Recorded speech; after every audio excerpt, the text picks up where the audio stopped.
Tonight, you'll be dozing off from the back seat of your parents' car, softly cradled by the gentle hum of the engine as it travels homeward late at night along a country highway.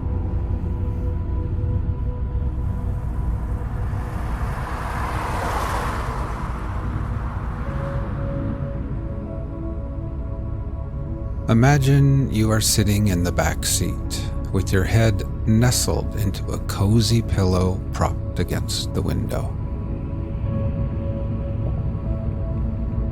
You are gazing out at the moonlit countryside, and on your face is a soft and secret smile.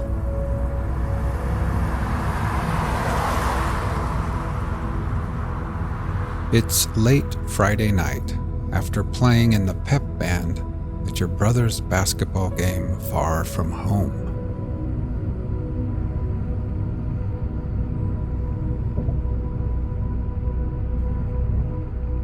Your kid sister has nodded off already. She's laying across the wide seat with her head resting softly in your lap.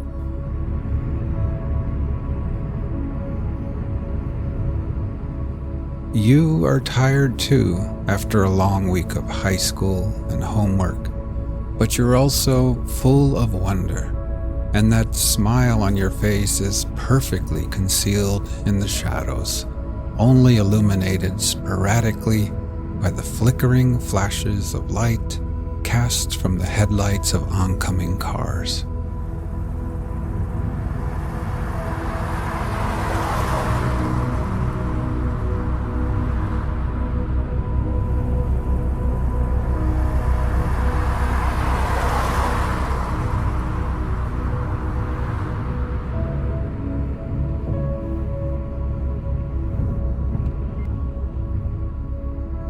You rest your forehead against the cool glass of the window. Every now and then, a distant farmhouse light appears, towering like a lighthouse in the dark, casting bright beams across the endless, waterless ocean of a prairie.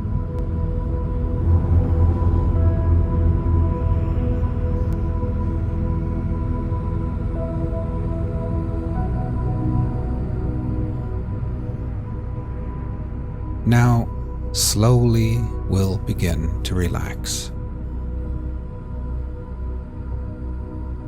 First, with eyes closed, just become aware of your breathing, feeling your chest gently rise and fall again.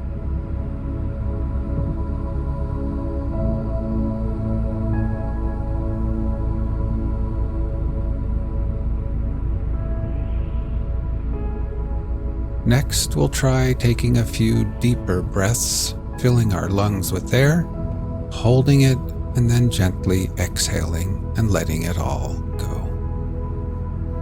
Ready? Inhale deeply, hold for 3, 2, 1, and then exhale.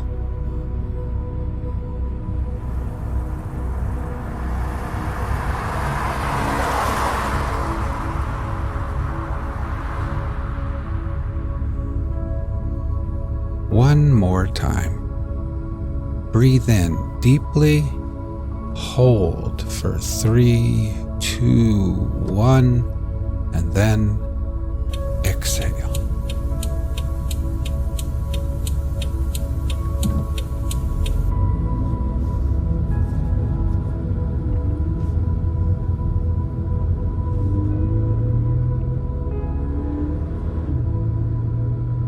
And try thinking to yourself, as I sit here in the back seat, I can feel gravity's pull tugging me gently back towards Earth. With every exhale, I can feel the weight of the day slipping away.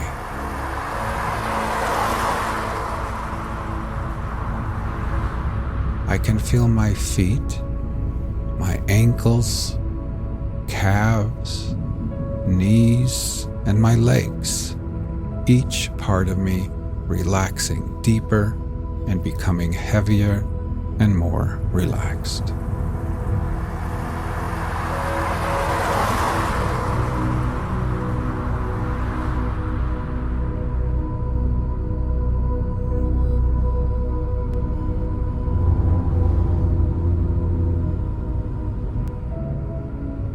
Up in the front seat, your parents recap and relive the big game.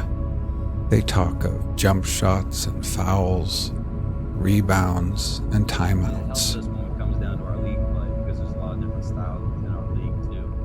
You close your eyes, but when you picture the crowded gymnasium, you remember something much sweeter than basketball.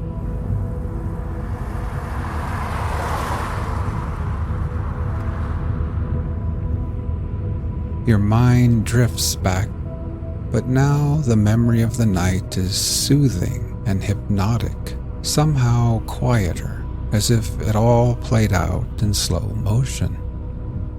Sneakers squeaking on the hardwood floor, cheers blasting out from spirit sections choreographed by cheerleaders and mascots. The aroma of popcorn and hot dogs snaking its way from concessions all the way through the hot air, above the teams and players and referees, and then high into the packed stands where you and the band played and cheered and sang. You quietly reflect on how unexpected your first love appeared in your young life. It feels as if the universe brought it to you slowly, and yet, in the end, also unexpectedly in a flash.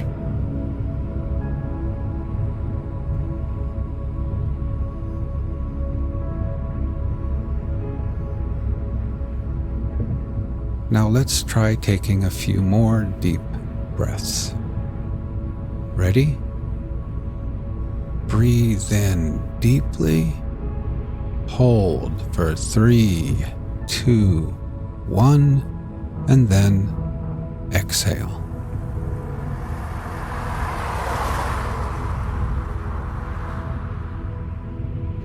Try continuing on your own, and while doing this, try thinking to yourself, as I sit here,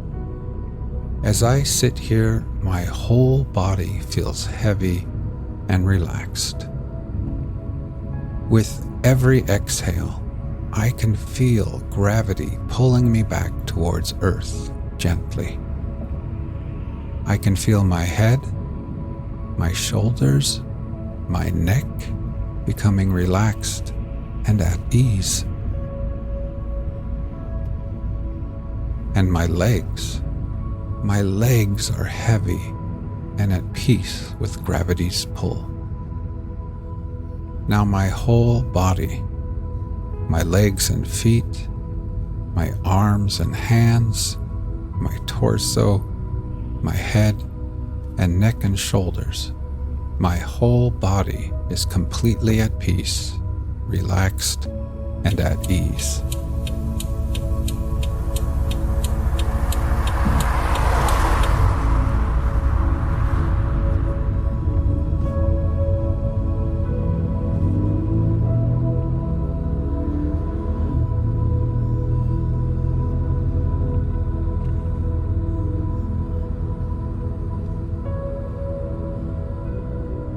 For weeks and weeks at band practice and at games, you had played right there next to each other, bumping elbows, close enough to catch quick flashes of fragrances, close enough for smiles, quick glances, silly and innocent flirtations without considering really when and where or if you might actually ever kiss.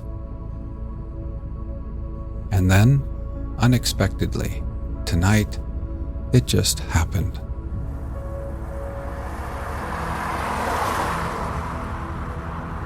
while the whole gymnasium was on its feet, the whole world preoccupied with some monumental moment of a basketball game.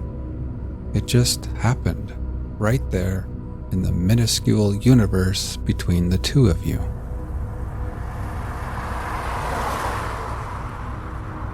When you think about it now, falling in love was a lot like those farmhouse lights out there in the darkness.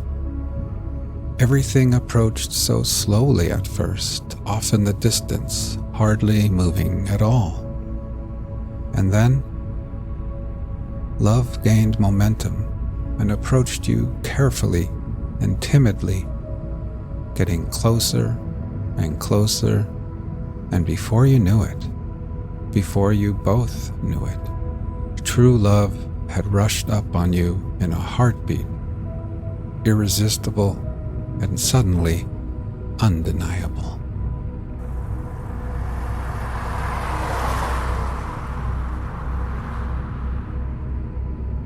You smile now, thinking how you had always imagined your first kiss would happen somewhere private and hidden, and yet, in the end, yours was out in the open and in front of hundreds of people who never even saw it.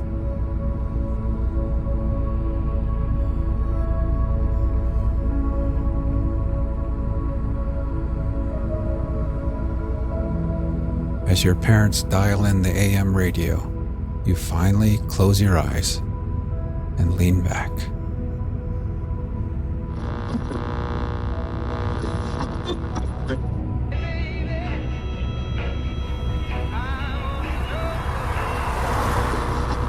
Walden by Henry David Thoreau. Economy, Part 2. As this business was to be entered into without the usual capital, it may not be easy to conjecture where those means that will still be indispensable to every such undertaking were to be obtained. As for clothing, to come at once to the practical part of the question, perhaps we are led oftener by the love of novelty and a regard for the opinions of men in procuring it than by a true utility. Let him who has work to do recollect that the object of clothing is, first, to retain the vital heat, and secondly, in this state of society, to cover nakedness. And he may judge how much of any necessary or important work may be accomplished without adding to his wardrobe. Kings and queens who wear a suit but once, though made by some tailor or dressmaker to their majesties, cannot know the comfort of wearing a suit that fits. They are no better than wooden horses to hang the clean clothes on. Every day our garments become more assimilated to ourselves, receiving the impress of the wearer's character, until we hesitate to lay them aside, without such delay and medical appliances and some such solemnity even as our bodies.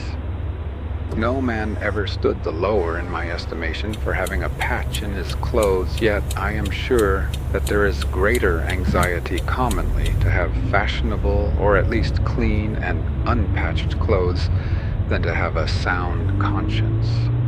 But even if the rent is not mended, perhaps the worst vice betrayed is improvidence. I sometimes try my acquaintances by such tests as this. Who could wear a patch or 2 extra seams only over the knee? Most behave as if they believed that their prospects for life would be ruined if they should do it. It would be easier for them to hobble to town with a broken leg than with a broken pantaloon. Often, if an accident happens to a gentleman's legs, they can be mended. But if a similar accident happens to the legs of his pantaloons, there is no help for it, for he considers not what is truly respectable, but what is respected. We know but few men, a great many coats and breeches. Dress a scarecrow in your last shift, you standing shiftless by. Who would not soonest salute the scarecrow? Passing a cornfield the other day, close by a hat and coat on a stake, I recognized the owner of the farm. He was only a little more weather-beaten than when I saw him last. I have heard of a dog that barked at every stranger who approached his master's premises with clothes on, but was easily quieted by a naked thief. It is an interesting question how far men would retain their relative rank if they were divested of their clothes.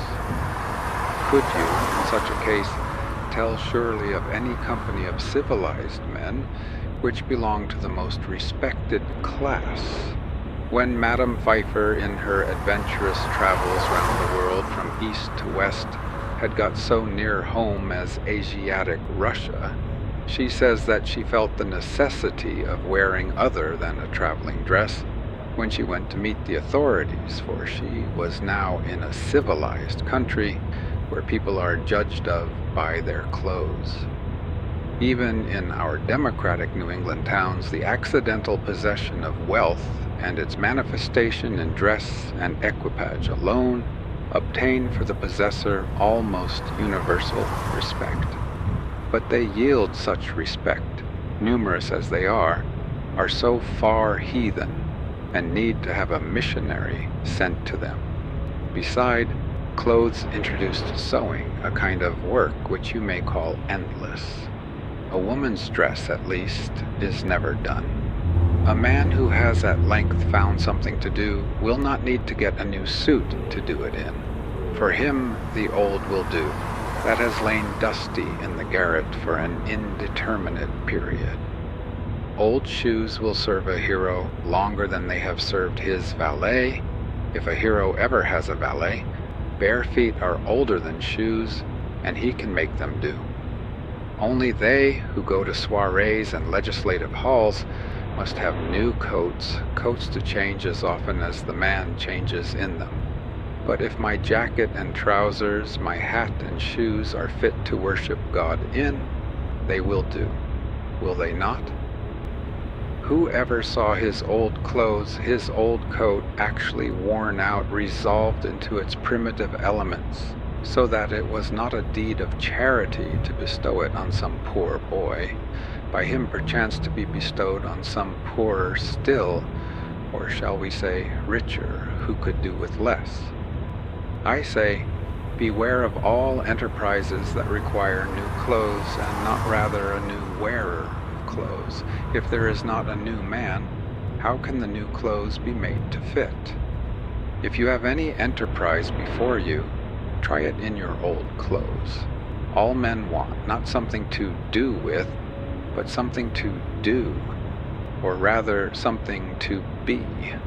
Perhaps we should never procure a new suit, however ragged or dirty the old, until we have so conducted, so enterprised, or sailed in some way, that we feel like new men in the old, and that to retain it would be like keeping new wine in old bottles.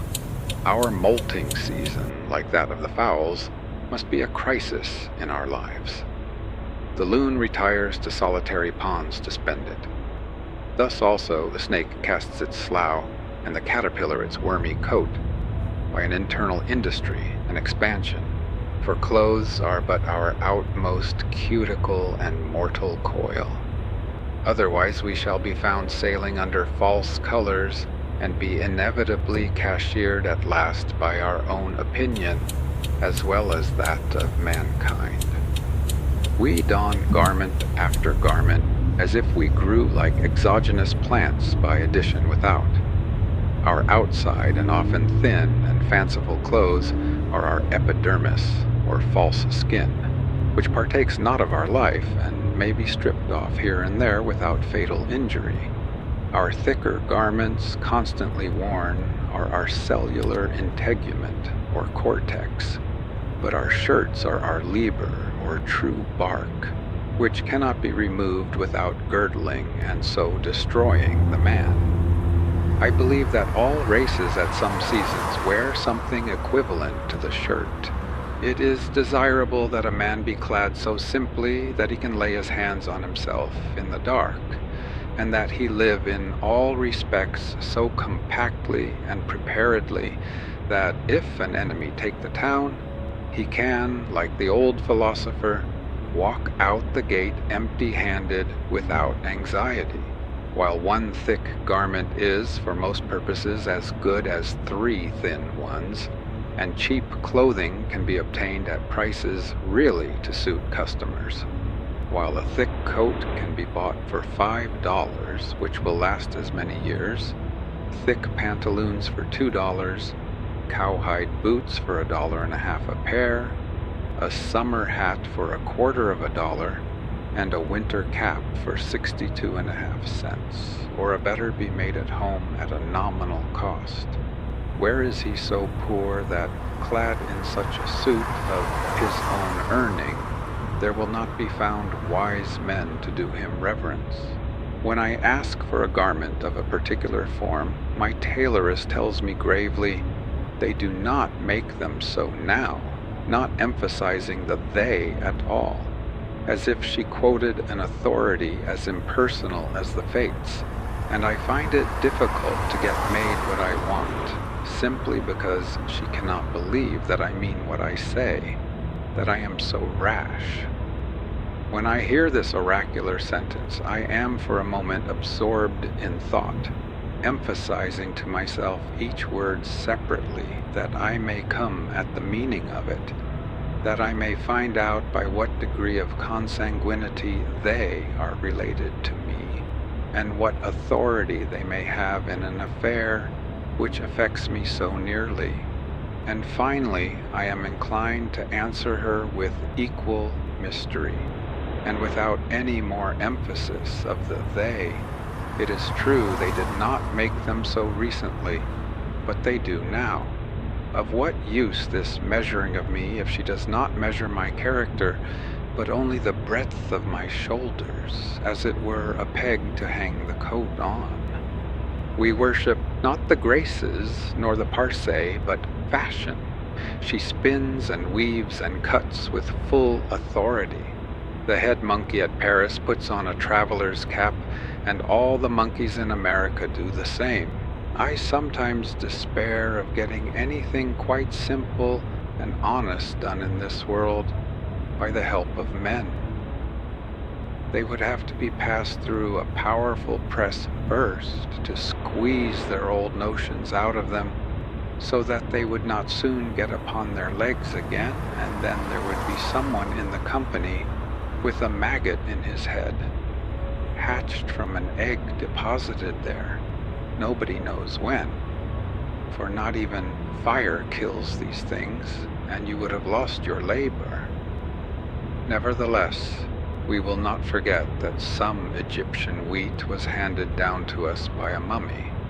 On the whole, I think that it cannot be maintained that dressing has in this or any country risen to the dignity of an art. At present, men make shift to wear what they can get. Like shipwrecked sailors, they put on what they can find on the beach, and at a little distance, whether of space or time, laugh at each other's masquerade. Every generation laughs at the old fashions, but follows religiously the new. We are amused at beholding the costume of Henry VIII, or Queen Elizabeth, as much as if it was that of the King and Queen of the Cannibal Islands. All costume off a man is pitiful or grotesque. It is only the serious eye peering from and the sincere life passed within it, which restrain laughter and consecrate the costume of any people. Let Harlequin be taken with a fit of the colic, and his trappings will have to serve that mood too. When the soldier is hit by a cannonball, rags are as becoming as purple. The childish and savage taste of men and women for new patterns keeps how many shaking and squinting through kaleidoscopes that they may discover the particular figure which this generation requires today. The manufacturers have learned that this taste is merely whimsical. Of two patterns which differ only by a few threads more or less of a particular color, The one will be sold readily, the other lie on the shelf, though it frequently happens that after the lapse of a season, the latter becomes the most fashionable. Comparatively, tattooing is not the hideous custom which it is called. It is not barbarous merely because the printing is skin deep and unalterable. I cannot believe that our factory system is the best mode by which men may get clothing. The condition of the operatives is becoming every day more like that of the English, and it cannot be wondered at since, as far as I have heard or observed, the principal object is not that mankind may be well and honestly clad, but unquestionably that corporations may be enriched. In the long run, men hit only what they aim at. Therefore, though they should fail immediately, they had better aim at something high. As for a shelter, I will not deny that this is now a necessary of life, though there are instances of men having done without it for long periods in colder countries than this. Samuel Lang says that the Laplander in his skin dress and in a skin bag which he puts over his head and shoulders will sleep night after night on the snow, in a degree of cold which would extinguish the life of one exposed to it in any woolen clothing. He had seen them asleep thus, yet he adds, "They are not hardier than other people." But probably man did not live long on the earth without discovering the convenience which there is in a house, the domestic comforts which phrase may have originally signified the satisfactions of the house more than of the family, though these must be extremely partial and occasional in those climates where the house is associated in our thoughts with winter or the rainy season chiefly, and 2/3 of the year, except for a parasol, is unnecessary. In our climate, in the summer, it was formerly almost solely a covering at night. In the Indian gazettes, a wigwam was the symbol of a day's march, and a row of them cut or painted on the bark of a tree signified that so many times they had camped. Man was not made so large-limbed and robust, but that he must seek to narrow his world and wall in a space such as fitted him. He was at first bare and out of doors, but though this was pleasant enough in serene and warm weather, by daylight, the rainy season, and the winter, to say nothing of the torrid sun, would perhaps have nipped his race in the bud if he had not made haste to clothe himself with the shelter of a house. Adam and Eve, according to the fable, wore the bower before other clothes. Man wanted a home, a place of warmth or comfort, first of physical warmth, then the warmth of the affections. We may imagine a time when, in the infancy of the human race, some enterprising mortal crept into a hollow in a rock for shelter. Every child begins the world again to some extent and loves to stay outdoors, even in wet and cold. It plays house as well as horse, having an instinct for it. Who does not remember the interest with which when young he looked at shelving rocks, or any approach to a cave? It was the natural yearning of that portion of our most primitive ancestor which still survived in us. From the cave we have advanced to roofs of palm leaves, of bark and boughs, of linen woven and stretched, of grass and straw, of boards and shingles, of stones and tiles. At last we know not what it is to live in the open air, and our lives are domestic in more senses than we think. From the hearth to the field is a great distance. It would be well, perhaps, if we were to spend more of our days and nights without any obstruction between us and the celestial bodies. If the poet did not speak so much from under a roof, or the saint dwell there so long. Birds do not sing in caves. nor do doves cherish their innocence in dovecots. However, if one designs to construct a dwelling house, it behooves him to exercise a little Yankee shrewdness, lest after all he find himself in a workhouse, a labyrinth without a clue, a museum, an almshouse, a prison, or a splendid mausoleum instead. Consider first how slight a shelter is absolutely necessary.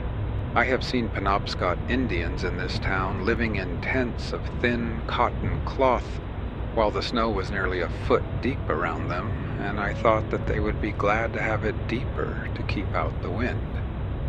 Formerly, when how to get my living honestly, with freedom left for my proper pursuits, was a question which vexed me even more than it does now. For unfortunately, I am become somewhat callous. I used to see a large box by the railroad, 6 feet long by 3 wide, in which the laborers locked up their tools at night, and it suggested to me that every man who was hard pushed might get such a one for $1, and having bored a few auger holes in it to admit the air at least, get into it when it rained and at night, and hook down the lid, and so have freedom in his love, and in his soul be free. This did not appear the worst, nor by any means a despicable alternative. You could sit up as late as you pleased, and whenever you got up, go abroad without any landlord or house lord dogging you for rent. Many a man is harassed to death to pay the rent of a larger and more luxurious box, who would not have frozen to death in such a box as this. I am far from jesting. Economy is a subject which admits of being treated with levity, but it cannot so be disposed of. A comfortable house for a rude and hardy race that lived mostly out of doors was once made here almost entirely of such materials as nature furnished, ready to their hands. Gookin, who was superintendent of the Indians subject to the Massachusetts colony, writing in 1674, says, "The best of their houses are covered very neatly, tight, and warm with barks of trees, slipped from their bodies at those seasons when the sap is up, and made into great flakes with pressure of weighty timber when they are green. The meaner sort are covered with mats which they make of a kind of bulrush, and are also indifferently tight and warm, but not so good as the former. Some I have seen 60 or 100 feet long and 30 feet broad. I have often lodged in their wigwams and found them as warm as the best English houses." He adds that they were commonly carpeted and lined within with well-wrought embroidered mats, and were furnished with various utensils. The Indians had advanced so far as to regulate the effect of the wind by a mat suspended over the hole in the roof and moved by a string. Such a lodge was in the first instance constructed in a day or two at most, and taken down and put up in a few hours, and every family owned one, or its apartment in one. In the savage state, every family owns a shelter as good as the best, and sufficient for its coarser and simpler wants. But I think that I speak within bounds when I say that, though the birds of the air have their nests, and the foxes their holes, and the savages their wigwams, in modern civilized society, not more than 1/2 the families own a shelter. In the large towns and cities, where civilization especially prevails, the number of those who own a shelter is a very small fraction of the whole. The rest pay an annual tax for this outside garment of all, become indispensable summer and winter, which would buy a village of Indian wigwams, but now helps to keep them poor as long as they live. I do not mean to insist here on the disadvantage of hiring compared with owning, But it is evident that the savage owns his shelter because it costs so little, while the civilized man hires his commonly because he cannot afford to own it, nor can he, in the long run, any better afford to hire. But, answers one, by merely paying this tax, the poor civilized man secures an abode which is a palace compared with the savage's. An annual rent of from $25 to $100, these are the country rates, entitles him to the benefit of the improvements of centuries, spacious apartments, clean paint and paper, Rumford fireplace, back plastering, Venetian blinds, copper pump, spring lock, a commodious cellar, and many other things. But how happens it that he who is said to enjoy these things is so commonly a poor civilized man, while the savage who has them not is rich as a savage? If it is asserted that civilization is a real advance in the condition of man, and I think that it is, though only the wise improve their advantages, it must be shown that it has produced better dwellings without making them more costly, and the cost of a thing is the amount of what I will call life, which is required to be exchanged for it, immediately or in the long run. An average house in this neighborhood costs perhaps $800, and to lay up this sum will take from 10 to 15 years of the laborer's life, even if he is not encumbered with the family, estimating the pecuniary value of every man's labor at $1 a day, for if some receive more, others receive less, so that he must have spent more than half his life commonly before his wigwam will be earned. If we suppose him to pay a rent instead, this is but a doubtful choice of evils. Would the savage have been wise to exchange his wigwam for a palace on these terms? It may be guessed that I reduce almost the whole advantage of holding this superfluous property as a fund in store against the future, so far as the individual is concerned, mainly to the defraying of funeral expenses. But perhaps a man is not required to bury himself.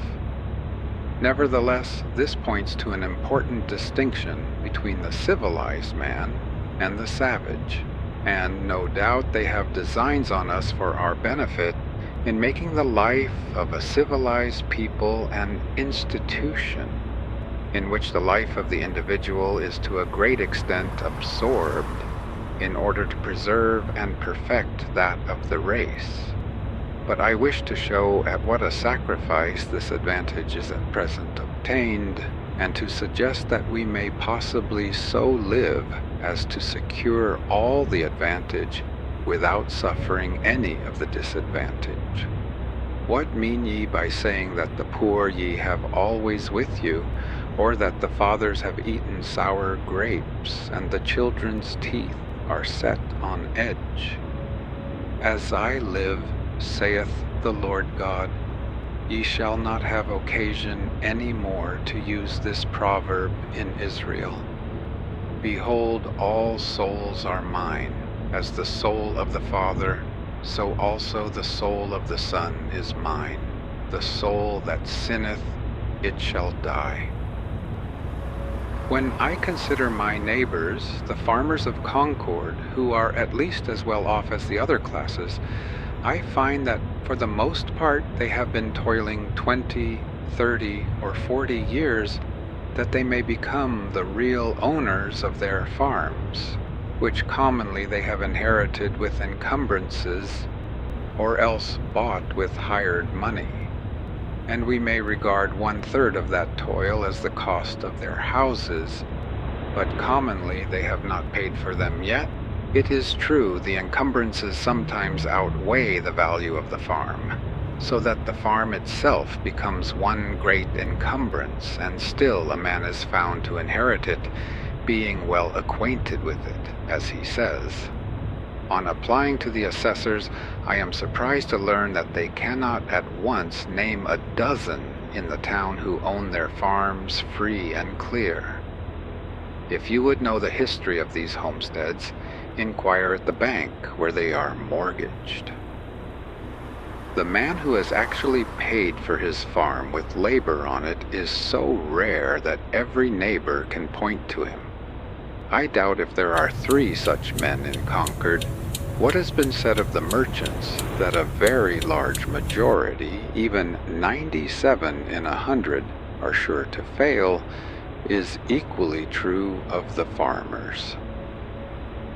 With regard to the merchants, however, one of them says pertinently that a great part of their failures are not genuine pecuniary failures, but merely failures to fulfill their engagements because it is inconvenient, that is, it is the moral character that breaks down. But this puts an infinitely worse face on the matter, and suggests beside that probably not even the other 3 succeed in saving their souls, but are perchance bankrupt in a worse sense than they who fail honestly. Bankruptcy and repudiation are the springboards from which much of our civilization vaults and turns its somersets, but the savage stands on the unelastic plank of famine. Yet the Middlesex Cattle Show goes off here with éclat annually, as if all the joints of the agricultural machine were suent. The farmer is endeavoring to solve the problem of a livelihood by a formula more complicated than the problem itself. To get his shoestrings, he speculates in herds of cattle.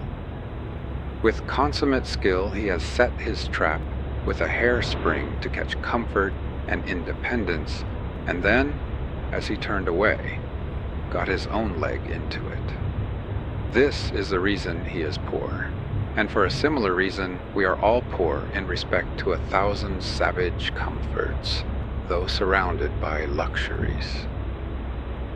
As Chapman sings, "The false society of men, for earthly greatness, all heavenly comforts rarefies to air." And when the farmer has got his house, he may not be the richer but the poorer for it, and it be the house that has got him. As I understand it, that was a valid objection urged by Momus against the house which Minerva made, that she had not made it movable, by which means a bad neighborhood might be avoided. And it may still be urged, for our houses are such unwieldy property, that we are often imprisoned rather than housed in them, and the bad neighborhood to be avoided is our own scurvy selves. I know 1 or 2 families at least in this town who, for nearly a generation, have been wishing to sell their houses in the outskirts and move into the village, but have not been able to accomplish it, and only death will set them free. Granted that the majority are able at last either to own or hire the modern house with all its improvements. While civilization has been improving our houses, it has not equally improved the men who are to inhabit them. It has created palaces, but it was not so easy to create noblemen and kings. And if the civilized man's pursuits are no worthier than the savage's, if he has employed the greater part of his life in obtaining gross necessaries and comforts merely, why should he have a better dwelling than the former? But how do the poor minority fare? Perhaps it will be found that just in proportion as some have been placed in outward circumstances above the savage, others have been degraded below him. The luxury of one class is counterbalanced by the indigence of another. On the one side is the palace, on the other are the almshouse and silent poor. The myriads who built the pyramids to be the tombs of the pharaohs were fed on garlic, and it may be were not decently buried themselves. The mason who finishes the cornice of the palace returns at night perchance to a hut not so good as a wigwam. It is a mistake to suppose that in a country where the usual evidences of civilization exist, the condition of a very large body of the inhabitants may not be as degraded as that of savages. I refer to the degraded poor, not now to the degraded rich.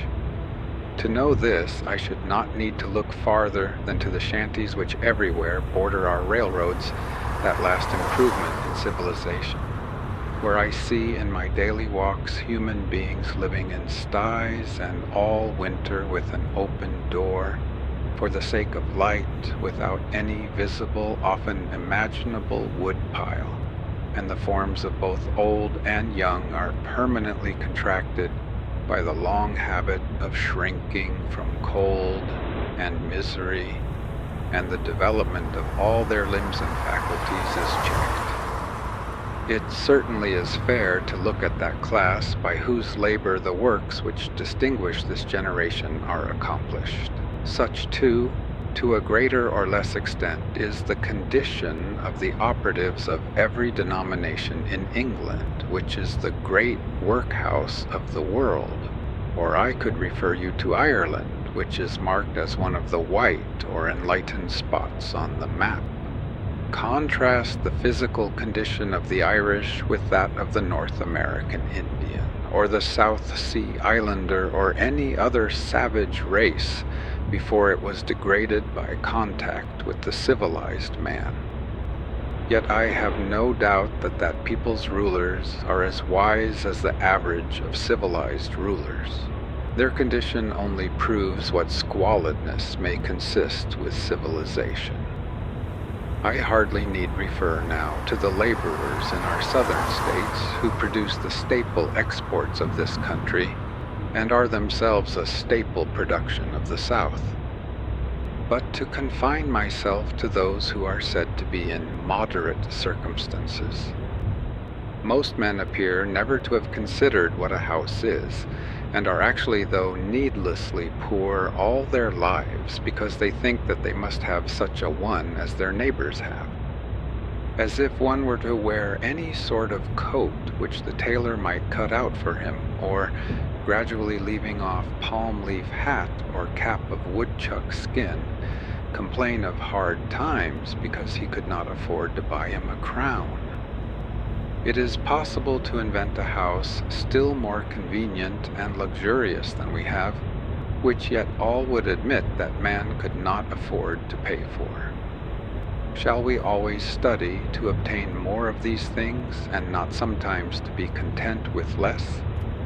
Shall the respectable citizen thus gravely teach, by precept and example, the necessity of the young man's providing a certain number of superfluous glow shoes and umbrellas and empty guest chambers for empty guests before he dies? Why should not our furniture be as simple as the Arabs or the Indians? When I think of the benefactors of the race, whom we have apotheosized as messengers from heaven, bearers of divine gifts to man, I do not see in my mind any retinue at their heels, any carload of fashionable furniture. Or what if I were to allow, would it not be a singular allowance, that our furniture should be more complex than the Arabs, in proportion as we are morally and intellectually his superiors? At present our houses are cluttered and defiled with it, and a good housewife would sweep out the greater part into the dust hole, and not leave her morning's work undone. Morning work, by the blushes of Aurora and the music of Memnon, what should be man's morning work in this world? I had 3 pieces of limestone on my desk, but I was terrified to find that they required to be dusted daily, when the furniture of my mind was all undusted still, and I threw them out the window in disgust. How then could I have a furnished house? I would rather sit in the open air, for no dust gathers on the grass, unless where man has broken ground. It is the luxurious and dissipated who set the fashions, which the herds so diligently follow. The traveler who stops at the best houses, so called, soon discovers this, For the publicans presume him to be a Sardanapalus, and if he resigned himself to their tender mercies, he would soon be completely emasculated. I think that in the railroad car we are inclined to spend more on luxury than on safety and convenience, and it threatens without attaining these to become no better than a modern drawing room, with its divans and ottomans and sunshades and 100 other oriental things, which we are taking west with us, invented for the ladies of the harem and the effeminate natives of the Celestial Empire, which Jonathan should be ashamed to know the names of. I would rather sit on a pumpkin and have it all to myself than be crowded on a velvet cushion. I would rather ride on earth in an ox cart with a free circulation than go to heaven in the fancy car of an excursion train and breathe a malaria all the way. The very simplicity and nakedness of man's life in the primitive ages imply this advantage at least, that they left him still but a sojourner in nature. When he was refreshed with food and sleep, he contemplated his journey again. He dwelt, as it were, in a tent in this world, and was either threading the valleys or crossing the plains, or climbing the mountain tops. But lo, men have become the tools of their tools. The man who independently plucked the fruits when he was hungry is become a farmer, and he who stood under a tree for shelter, a housekeeper. We now no longer camp as for a night, but have settled down on earth and forgotten heaven. We have adopted Christianity merely as an improved method of agriculture. We have built for this world a family mansion, and for the next a family tomb. The best works of art are the expression of man's struggle to free himself from this condition. But the effect of our art is merely to make this low state comfortable and that higher state to be forgotten. There is actually no place in this village for a work of fine art. If any had come down to us, to stand, for our lives, our houses and streets furnish no proper pedestal for it. There is not a nail to hang a picture on, nor a shelf to receive the bust of a hero or a saint. When I consider how our houses are built and paid for, or not paid for, and their internal economy managed and sustained, I wonder that the floor does not give way under the visitor while he is admiring the gewgaws upon the mantelpiece, and let him through into the cellar to some solid and honest, though earthy foundation. I cannot but perceive that this so-called rich and refined life is a thing jumped at, and I do not get on in the enjoyment of the fine arts which adorn it, my attention being wholly occupied with the jump, for I remember that the greatest genuine leap due to human muscles alone, on record, is that of certain wandering Arabs who are said to have cleared 25 feet on level ground. Without factitious support, man is sure to come to earth again beyond that distance. The first question which I am tempted to put to the proprietor of such great impropriety is, who bolsters you? Are you one of the 97 who fail, or of the 3 who succeed? Answer me these questions, and then perhaps I may look at your baubles and find them ornamental. The cart before the horse is neither beautiful nor useful. Before we can adorn our houses with beautiful objects, the walls must be stripped, and our lives must be stripped, and beautiful housekeeping and beautiful living be laid for a foundation. Now, a taste for the beautiful is most cultivated out of doors, where there is no house and no housekeeper. Old Johnson, in his wonder-working Providence, speaking of the first settlers of this town with whom he was contemporary, tells us that They burrow themselves in the earth for their first shelter under some hillside, and casting the soil aloft upon timber, they make a smoky fire against the earth at the highest side. They did not provide them houses, says he, till the earth, by the Lord's blessing, brought forth bread to feed them. And the first year's crop was so light that they were forced to cut their bread very thin for a long season. The secretary of the province of New Netherland, writing in Dutch in 1650 for the information of those who wished to take up land there, states more particularly that those in New Netherland, and especially in New England, who have no means to build farmhouses at first, according to their wishes, dig a square pit in the ground, cellar fashion, 6 or 7 feet deep, as long and as broad as they think proper, case the earth inside with wood all round the wall, and line the wood with the bark of trees or something else to prevent the caving in of the earth. Floor this cellar with plank and wainscot it overhead for a ceiling, raise a roof of spars clear up, and cover the spars with bark or green sods, so that they can live dry and warm in these houses with their entire families for 2, 3, and 4 years, it being understood that partitions are run through those cellars which are adapted to the size of the family. The wealthy and principal men in New England in the beginning of the colonies commenced their first dwelling houses in this fashion for 2 reasons. Firstly, in order not to waste time in building and not to want food the next season. Secondly, in order not to discourage poor laboring people whom they brought over in numbers from fatherland. In the course of 3 or 4 years, when the country became adapted to agriculture, they built themselves handsome houses, spending on them several thousands. In this course, which our ancestors took, there was a show of prudence at least, as if their principle were to satisfy the more pressing wants first. But are the more pressing wants satisfied now?